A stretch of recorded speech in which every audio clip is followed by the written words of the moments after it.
Hello everyone, welcome to the daily newspaper analysis for UPSC exam. जैसा कि हम daily newspaper के analysis करते हैं और जो भी एग्ज़ाम पॉइंट ऑफ व्यू से खबरें होती हैं उनको हम देखते हैं और याद करने की और रिलेट करने की कोशिश करते हैं। ठीक है, ये वीडियो सभी के लिए इंपॉर्टेंट होता है, वो चाहे कोई यूपीएससी के लिए प्रिपरेशन कर रहा हो, प्री एमेंस की, या फिर कोई स्टेट पीसीएस की प्रिपरेशन कर रहा हो, एनडीए की प्रिपरेशन कर रहा हो, सीडीएस की प्रिपरेशन कर रहा हो, सीएपीएफ पेपर 1 पेपर 2 दोनों के लिए प्रिपेयर कर रहा हो, वो यहाँ से अपने पॉइंट्स निकाल सकता है और करंट अफेयर यहाँ से तैयार कर सकता है। ठीक है, और ख़ासकर अगर किसी की एसएसबी भी आई है तो वो यहाँ से जीडी के लिए पॉइंट्स और लेक्चरेट के लिए पॉइंट्स यहाँ से तैयार कर सकता है। और मैं यहाँ पे इंटरनेशनल अफेयर्स काफ़ी अच्छे से पढ़ाता हूँ तो वो भी यहाँ से तैयार कर सकता है। ठीक है, साथ ही साथ एसएससी के लिए भी जो कोई प्रिपरेशन कर रहा है तो वो भी यहाँ से पॉइंट निकाल सकता है। ठीक है, फैक्चुअल इन्फॉर्मेशन के साथ साथ। ठीक है, मेरा नाम है लोकेश चौधरी। आज है 17 जनवरी, तो चलिए आज की खबरों को देखते हैं कि क्या क्या इंपॉर्टेंट है। ठीक है, पहली खबर है, काफ़ी इंपॉर्टेंट है।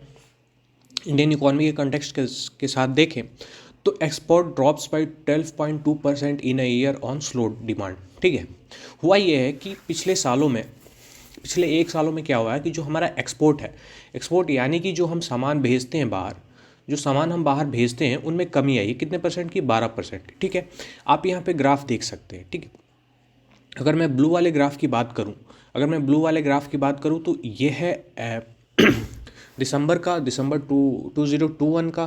ठीक है, और ये है 2022 का। ठीक है, तो हमने एक्सपोर्ट कम किया है। ठीक है, क्यों कम किया है? क्योंकि एक तो हम पहला कारण ये दे सकते हैं कि जो रशिया और यूक्रेन के बीच युद्ध चल रहा है। ठीक है, ये भी है। क्यों? क्योंकि जो कंट्रीज़ हैं वहाँ पे स्लो डिमांड हो गई है उनकी। ठीक है, वो डिमांड नहीं कर रहे हैं और वो सिर्फ अपनी रोजी रोटी चलाने के हिसाब से ही जो चीज़ें हैं वो कर रहे हैं। ठीक है, वहीं अगर हम देखें तो इम्पोर्ट जो है हमारा वो काफ़ी ज़्यादा है और इसका जो डेफिसिट है वो काफ़ी ज़्यादा बढ़ गया है। ठीक है, 21% से 23% हो गया। एक्चुअली में हुआ ये है कि मैं फिर से बताना चाहूँ ट्रेड डेफिसिट के बारे में, तो यानी कि ये एक्सपोर्ट है और ये इंपोर्ट है। ठीक है, मान लीजिए कि हमने सामान कोई 20 रुपये का एक्सपोर्ट किया और हमने 20 रुपये का एक्सपोर्ट किया और हमने 30 रुपये का क्या किया? इंपोर्ट किया। यानी कि हम कम भेजे सामान और ज़्यादा मंगाए, तो इन बीच का जो डिफरेंस होता है वो होता है ट्रेड डेफिसिट। ठीक है, ट्रेड डेफिसिट होता है। ट्रेड डेफिसिट यहाँ पे कितने हो गए? 10 रुपये हो गए। तो ये बढ़ के पिछले साल से एक सालों में करीब यहाँ पे अब देख सकते हैं ये बढ़ के हो गया है 23%। ठीक है, काफ़ी, जो कि अच्छा नहीं है और देखें तो इस पे डिपेंड भी करता है। खैर, अगली खबर पे चलते हैं। अगली खबर है कि अभी एक दिन मैंने बताया था बफर जोन के बारे में। ठीक है, बफर जोन बफर जोन वो जोन होता है जो इको सेंसिटिव जोन में आते हैं। ठीक है, इको सेंसिटिव जोन जैसे कि मान लीजिए ये कोई नेशनल पार्क है या फिर कोई टाइगर रिजर्व है या फिर वाइल्ड लाइफ सेंचुरी है, तो इसके रेडियस को अगर हम 5 किलोमीटर के एरिया में देखें तो ये कहलाता है इकोलॉजिकल सेंसिटिव जोन, ESZ। ठीक है, इसको हम बफर जोन भी बोलते हैं। तो इसका निर्माण इसलिए किया जाता है कि इसमें कोई भी एक्टिविटीज़ परफॉर्म नहीं की जाएगी बिना गवर्नमेंट के, बिना ऑफिशियल्स के, किसी अथॉरिटी के जो ऑफ़र देते हैं उनके अलावा नहीं की जाएगी। अगर वो परमिशन देते हैं, कोई अथॉरिटी परमिशन देती है, गवर्नमेंट परमिशन देती है, तो कुछ एक्टिविटीज़ परफॉर्म की जा सकती हैं। जैसे कि इसके बीच जो ट्राइब्स रहती हैं उनको तो हम हटा नहीं सकते, उनको तो हम डिस्प्लेस नहीं कर सकते हैं। ठीक है, तो उनको रहने के लिए और हाउस होल्ड प्रोवाइड करने के लिए उनके शेल्टर में ही अगर वो नो कांटेक्ट रखना चाहती हैं, अगर दूसरी ट्राइब से या फिर मेन लैंड से, तो वो भी इनके लिए परफॉर्म किया जाता है। खैर, अगर हम देखें तो ये जोन है अभी क्या हुआ है कि पेरियार, अगर नेशनल पार्क है, पेरियार टाइगर रिजर्व की हम बात कर लें, पेरियार टाइगर रिजर्व जो कि कहाँ है? केरला में। ठीक, तो केरला में है। तो इसके बीच में केरला में अभी क्या चल रहा है? काफ़ी एक महीने से करीब चल रहा है, मैंने बताया भी था एक दिन, कि यहाँ पे सरकार की जो बाउंड्री है वो इनकी रीजन में आ गई है। ठीक है, ये जो इको सेंसिटिव जोन की बाउंड्री है, ये सरकार ने, क्या हुआ है कि इसके बीच में कई सारे गांव आ गए हैं। तो इसमें लोग परेशान हैं, सरकार भी परेशान है कि ऐसा कैसे हो सकता है। कहीं कहीं तो बिल्डिंग्स भी मिली हैं, लोग रह रहे हैं, घर है, तो उनको कैसे डिस्प्लेस किया जाए। तो जो कन्फ्यूजन है सरकार के बीच और यहाँ की लोकल पॉपुलेशन के बीच, वो काफ़ी बढ़ता जा रहा है। तो सरकार ने कहा है कि ठीक है, हम इस पर फिर से सोच विचार करेंगे फिलहाल। तो यहीं पे ये कहा गया है कि कन्फ्यूजन क्रिएट हो रही है, ठीक है, बफर जोन को लेके। और इसमें क्या है कि पेरियार टाइगर रिजर्व में, अगर पेरियार टाइगर रिजर्व यहाँ है, अगर हम देख सकते हैं यहाँ पे, जो कि तमिलनाडु और केरला के बॉर्डर पे पड़ता है, ठीक है। और ये पूरा एरिया, जैसे कि मैंने एक दिन बताया था, नीलगिरी की पहाड़ियाँ आती हैं। नीलगिरी बायोस्फीयर रिजर्व है, जिसमें Nagarhole, Wayanad wild life sanctuary पाई जाती है, ठीक है। साइलेंट वैली भी इसी में पाई जाती है, जो कि सबसे ज़्यादा वेटेस्ट, अगर हम बायोडाइवर्सिटी की बात करें तो सबसे ज़्यादा वहाँ पे है, ठीक है। तो यहाँ पे जो गवी है, गवी एक गांव है, ठीक है, वो श्रीलंकन तमिलियंस है, ठीक है, वो रेफ्यूजी थे, वो यहाँ पे इनको रिहेबिलिटेट किया गया, यानी कि उनको रखा गया। अब ये क्या क्रिएट कर रहे हैं, ये क्रिएट कर रहे हैं पेरियार टाइगर रिजर्व के बीच में ये क्या बन गए हैं, एक बफर जोन में ये रह रहे हैं, ठीक है। तो इनके लिए अब प्रॉब्लम क्रिएट हो गई है। खैर, तो इसको हम जोड़ सकते हैं ह्यूमन एनिमल कॉन्फ्लिक्ट के साथ, ठीक है, रिलेट कर सकते हैं। और अगर हम फिलहाल टाइगर रिजर्व की बात करें तो जो पेरियार टाइगर रिजर्व है वो यहीं पे पाया जाता है। और अगर हम बात करें केरल के बारे में, तो ये पाया जाता है वेस्टर्न घाट और ईस्टर्न घाट जहाँ मिलते हैं वहाँ पे, कार्डमम हिम से थोड़ा सा पहले पाए जाते हैं, कार्डमम हिम्स के। और यहाँ पे जो लोग रहते हैं ये क्या करते हैं, कार्डमम उगाते हैं, ठीक है। तो इनकी जो रोजी रोटी है वो किससे चलती है, कार्डमम से चलती है। अब गवर्नमेंट का देखना ये है कि इनको डिस्प्लेस करके कहाँ रखती है। खैर, सरकार ने कहा है, वहाँ की जो पिनराई विजयन की सरकार है उन्होंने कहा है कि हम इनको डिस्प्लेस नहीं करेंगे, हम चाहेंगे कि इनको अलग प्रोवाइड किया जाए, घर प्रोवाइड किया जाए जो कि ESZ से बाहर हो, ठीक है। तो ये कहना है। और ये पॉपुलेशन कहाँ से आई है, ये श्रीलंका से माइग्रेट होकर आई थी, ये रेफ्यूजी थे, ठीक है, श्रीलंकन तमिलियंस थे। एनीवेज, चलते हैं अगली खबर पे। अगली खबर है काफ़ी इंपॉर्टेंट है, प्लैगमेरिज्म एंड मैलिशियस इंटेंट। बहरहाल, पहले हम थोड़ी सी बात कर लेते हैं चैट GPT की, ठीक है। चैट GPT की अगर हम बात करेंगे तो चैट GPT क्या है, एक जनरेटिव प्री ट्रेन ट्रांसफार्मर है, RLHF है, टाइप्स 2 टाइप्स के होते हैं। खैर, यहाँ पे समझते हैं एक ब्लैंक स्लाइड्स में, ठीक है।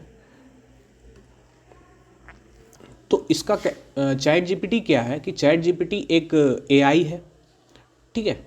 ये एक AI है, यानी कि आर्टिफिशियल इंटेलिजेंस से चलने वाली चीज़ है। इसमें क्या होता है कि आप अगर कोई भी प्रोग्राम डाल देते हैं तो वो आपको ये रिज़ल्ट दे देता है, ठीक है। ये जैसे अगर हम असाइनमेंट्स की बात करें, होम असाइनमेंट्स की बात करें, जैसे कोई टीचर्स या प्रोफेसर असाइनमेंट लिखने को देते हैं तो ये दे देगा, ठीक है। और ये क्या कर देगा, हाँ। तो अगली खबर है कि चैट GPT से रिलेटेड ये खबर है, और जिसमें हम समझेंगे कि चैट GPT क्या होता है, GPT क्या होता है, इसके एडवांटेज क्या है, इसके यूजेस कहाँ कहाँ होते हैं। तो ये आर्टिकल हमें समझ में आएगा, ठीक है। तो हम पहले देखते हैं कि ये होता क्या है। अगर हम बात करें चैट GPT की, तो ये क्या है कि ये एक AI है, ठीक है, आर्टिफिशियल इंटेलिजेंस पे काम करता है। और ये एक कह सकते हैं कि नॉन ह्यूमन सॉफ्टवेयर है जो भी आपके सवाल होते हैं वो उनके जवाब दे देता है, जैसे कि कोई एक्सपेरिमेंट ही क्यों ना हो, ठीक है, जैसे कोई एक्सपेरिमेंट ही क्यों ना हो, ठीक है। तो चैट GPT ये नवंबर 2022 में आया था, तब से ये क्या है, एक तरह से कह सके तो काफ़ी हाईलाइटेड है। और AI के क्षेत्र में, यानी कि डिजिटल के क्षेत्र में, डिजिटलाइजेशन के क्षेत्र में ये बहुत बड़ा स्टेप है और बहुत बड़ा हम आगे जा चुके हैं टेक्नोलॉजी के क्षेत्र में। तो अगर हम चैट GPT की बात करें तो GPT ये फुल फॉर्म होता है जनरेटिव प्री ट्रेन ट्रांसफार्मर्स, यानी कि ये पहले से तैयार किया गया एक ट्रांसफार्मर है जो चीज़ें जनरेट करता है। ये किस चीज़ पे काम करता है, reinforced learning from human feedback, ठीक है। ये ह्यूमन के फीडबैक द्वारा जो भी प्रोवाइड किया जाता है फीडबैक, उस पर ये काम करता है। ये 2 टाइप के होते हैं, एक चैटबॉट विद सेट गाइडलाइंस होते हैं, और एक मशीन लर्निंग चैटबॉट है, ठीक है। इसके बारे में हम देखेंगे कि होता क्या है एक्चुअली। ठीक है। तो अगर हम चैट जीपीटी की बात करें तो ये एक एआई है, ठीक है। ये फर्दर किस डिजिटल, ठीक है। तो ये डिजिटल एंड टेक्नोलॉजी, ये काम क्या करता है कि अगर हमें कोई भी इंफॉर्मेशन चाहिए होती है तो ये हमें ला के देता है, ठीक है। खैर, अगर हम इसकी यूजेस की बात करें कि ये कहाँ कहाँ यूज़ होता है, जैसे कि ऑनलाइन क्वेरीज होती हैं हमारी, ऑनलाइन क्वेरीज किस चीज़ पे, एमएनसीज पे, ठीक है, ई कॉमर्स पे। और ये हम कह सकते हैं ग्रीवांस रिड्रेशल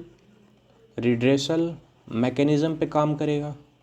मीन्स अभी हम बताते हैं, ठीक है, ये इस पे काम करेगा। उसके बाद जैसे फेसबुक हुआ, ठीक है, ट्विटर हुआ, अमेज़ॉन हुआ। अगर मैं फेसबुक की बात करूं, फिर अमेज़ॉन की बात करें तो अमेज़ॉन का एलेक्सा, नाम सुना होगा आपने, वो इसी पे काम करता है।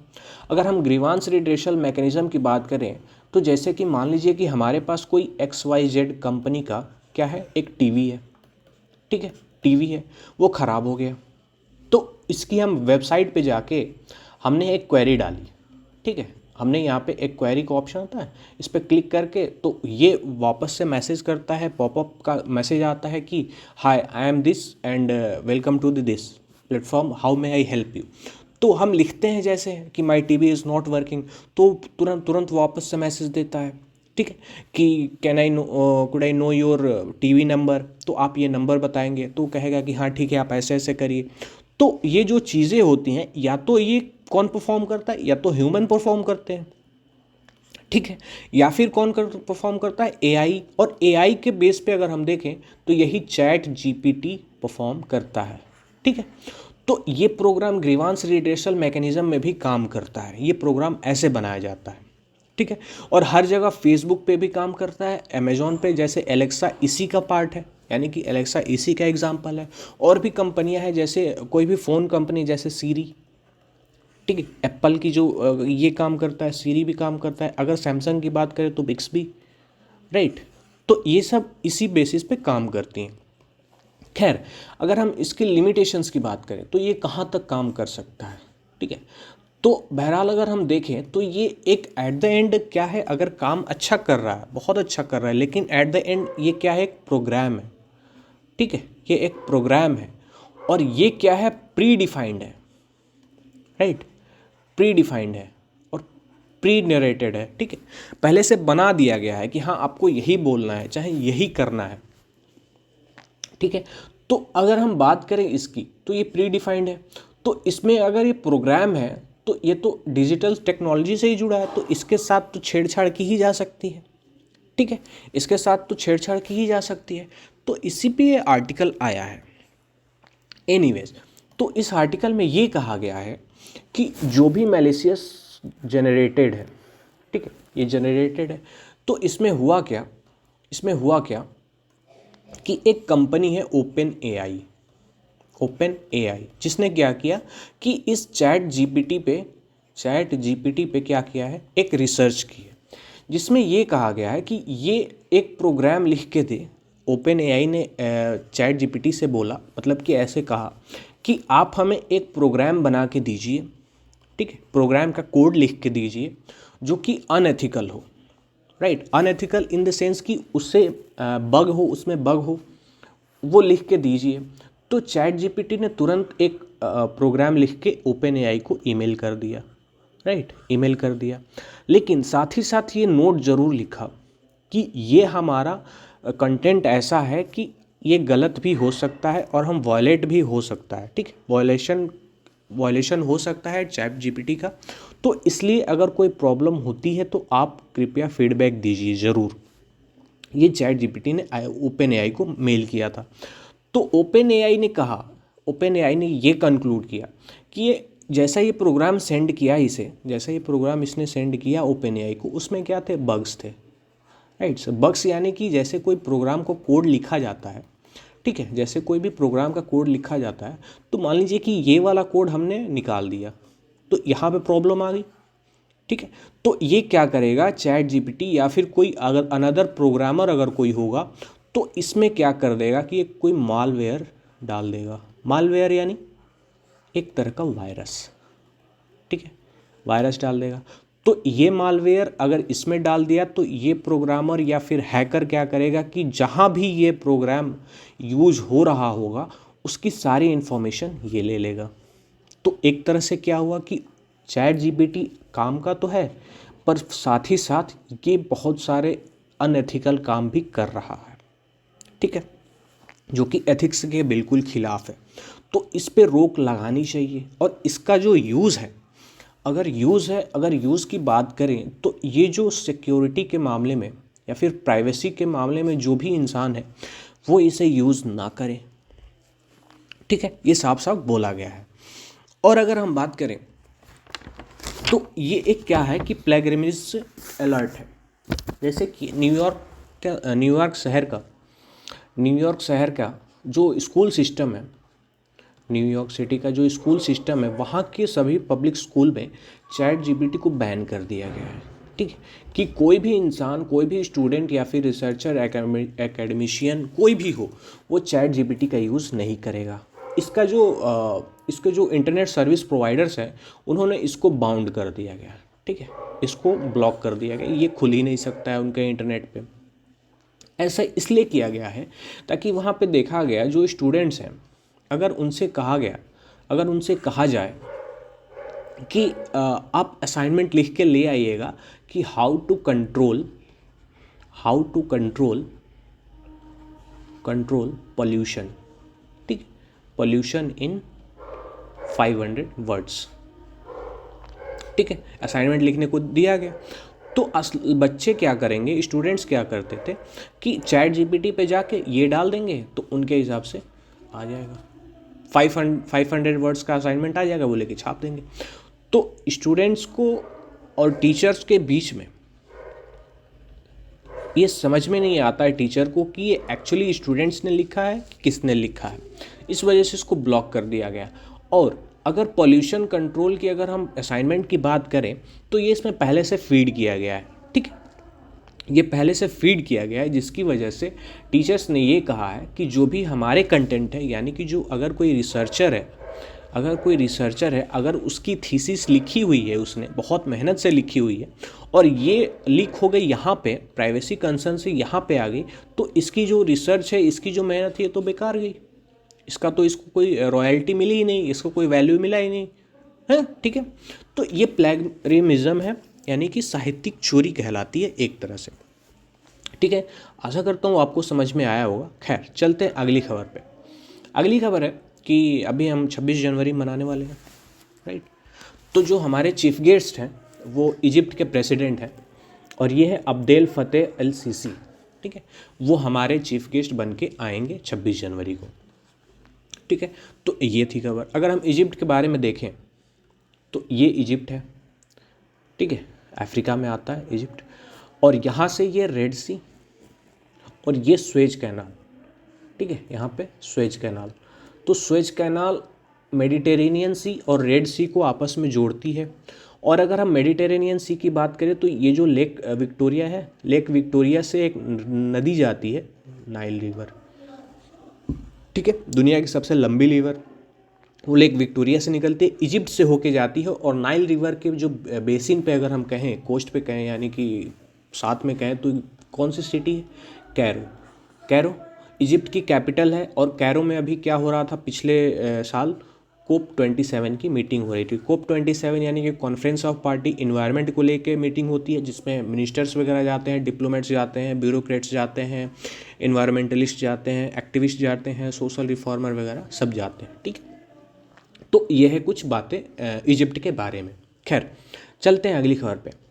अगली खबर है काफ़ी इम्पॉर्टेंट है, और हमारे जो स्पेस रिसर्च के बारे में देखें तो ये काफ़ी इम्पॉर्टेंट है।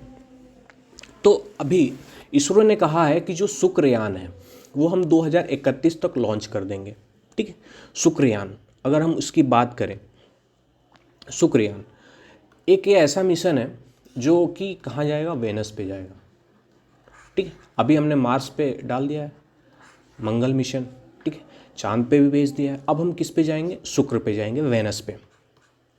ठीक है, ये ऑर्बिटर मिशन होने वाला है। ये जो शुक्रयान है ये ऑर्बिटर मिशन होने वाला है, जिसमें रडार वगैरह लगाए जाएंगे और वो वहाँ की जो इमेजेस वगैरह है वो देंगे।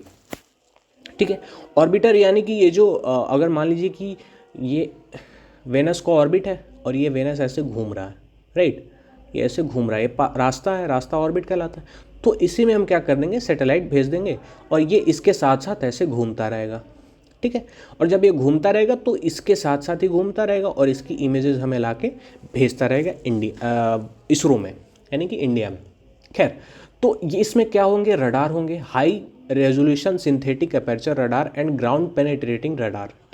ग्राउंड पेनेट्रेटिंग क्यों, कि यहाँ की जो मिट्टी है उसके बारे में जानकारी मिल जाएगी।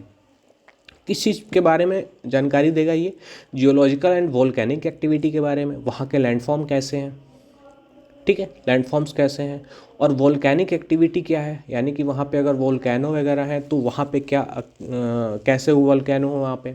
ठीक है, एमिशंस क्या है, विंड स्पीड क्या है, cloud cover and other planetic characteristics from an elliptical orbit. तो ये रहने वाला है और ये इसके बारे में जानकारी निकालेगा। खैर, अगर हम यूएस की बात करें तो यूएस के जो शुक्र वेनस पे भेजने का जो मिशन है उस मिशन का नाम है वेरिटास। यूरोप के जो भेजने का मिशन है वो है एनविजन, और ये दोनों 2031 में ही करीब भेजेंगे। ठीक है, इंडिया का नाम है शुक्रयान फर्स्ट। ठीक है, इससे पहले हमने आदित्य भेजना है, आदित्य L1, और चंद्रयान 3 इससे पहले हमें भेज देना है, 2031 से पहले भेज देंगे। आदित्य L1 यानी कि जो सोलर सन के जो सरफेस है और जो उससे हीट वगैरह आती है उसको डिफाइन करे, उसको देखेगा, उस पर रिसर्च करेगा, उस पर जानकारी देगा। और जो चंद्रयान है वो हमारे चंद्रमा पे जाएगा। ये क्या होगा, मैन मिशन होगा। ठीक है, इसमें इंसान जाएगा। एनीवेज, खैर चलते हैं अगली खबर पे। अगली खबर है काफ़ी कह सकते हैं इम्पॉर्टेंट है और सोसाइटी के हिसाब से काफ़ी इम्पॉर्टेंट है, और वो जो वायलेंस फेस करती हैं मैरिज के बाद। और हमारी सोसाइटी ऐसी है कि वो समझ लेती है कि मैरिज क्या है, एक है marriage is a card to sexual activities. ठीक है, हमारी सोसाइटी में कहा जाता है कि मैरिज एक ऐसा कार्ड होता है जो कि प्रोवाइड कराता है अथॉरिटी सेक्सुअल एक्टिविटी परफॉर्म करने के लिए। ठीक है, पर ऐसा नहीं होता है। सुप्रीम हाई कोर्ट, कर्नाटका की हाई कोर्ट ने कहा है, आप यहाँ पढ़ सकते हैं, कि a man is a man, an act is an act, rape is a rape, if it is performed by a man the husband on the wife. एक रेप होता है और एक एक्ट होता है।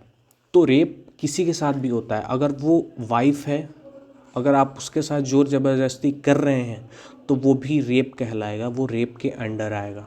ठीक है, ये कर्नाटका की हाई कोर्ट ने दिया था, वर्डिक्ट दिया था। पर कुछ सोसाइटल जो पिटीशन है उसके अगेंस्ट डाल दिए। ठीक है, कि नहीं, ऐसा नहीं होता है। ठीक है, इसके अगर मैं कॉजेज़ बताऊं ऐसा क्यों कहा गया, मान लीजिए कि अगर हमने मैरिटल रेप को, मैं इसके प्रो और कॉन्स दोनों बताऊंगा। मैरिटल रेप को अगर हम एडवांटेज की बात करें तो इसमें नो डाउट ये क्या करेगा कि वाइफ को एम्पावरमेंट प्रोवाइड कराएगा। ठीक है, अपनी जो सेल्फ रिस्पेक्ट है या फिर होम वायलेंस है, सेक्सुअल वायलेंस है, तो उससे भी बच सकती है। ठीक है, अगर हम इसके डिसएडवांटेजेस बताएं, तो इसका मिसयूज़ भी हो सकता है। वो कैसे, यानी कि अगर कोई वाइफ अपने हस्बैंड से खुश नहीं है या फिर उसे फर्जी चीज़ों में फंसाना चाहती है तो वो इस एक्ट का यूज़ कर लेगी, मैरिटल रेप का, और उसके तहत अगर ये क्रिमिनलाइज हो जाता है, तो ये तो अगर मैन की बात करें तो ये तो बिना किसी कसूर के अंदर चला जाएगा। ठीक है, तो ये मिस यूजेस की भी बात है। और जो डॉरी डेथ हो रही है, ठीक है, कि डॉरी के नाम पे डेथ कर दी जा रही है, उससे भी ये बच सकती है। पर इसका भी मिसयूज़ हो सकता है, यानी कि फेक डाउरी, ठीक है, ये भी हो सकता है, इमोशनली ब्लैकमेल करके वगैरह वगैरह, ये भी हो सकता है। खैर, ये अब सुप्रीम कोर्ट में चला गया है और दोनों पहलुओं पे जांच होगी। तो सुप्रीम कोर्ट ने कहा है सेंटर से कहा है कि आप इसके बारे में पिटीशन डालिए और हम इस पे 15 फरवरी तक डाल दीजिए। हम इसको मार्च में देखेंगे कि एक्चुअली में मैरिटल रेप क्या है और इसका जो डेफिनेशन है वो हम डिसाइड करेंगे, ठीक है। खैर, तो ये रही बातें। और टेलीग्राम चैनल ज़रूर ज्वाइन कर लीजिए जिसमें मैं इन्फॉर्मेशन देता हूँ @लोकेश चौधरी। टेलीग्राम पे सर्च कर लीजिए, उसका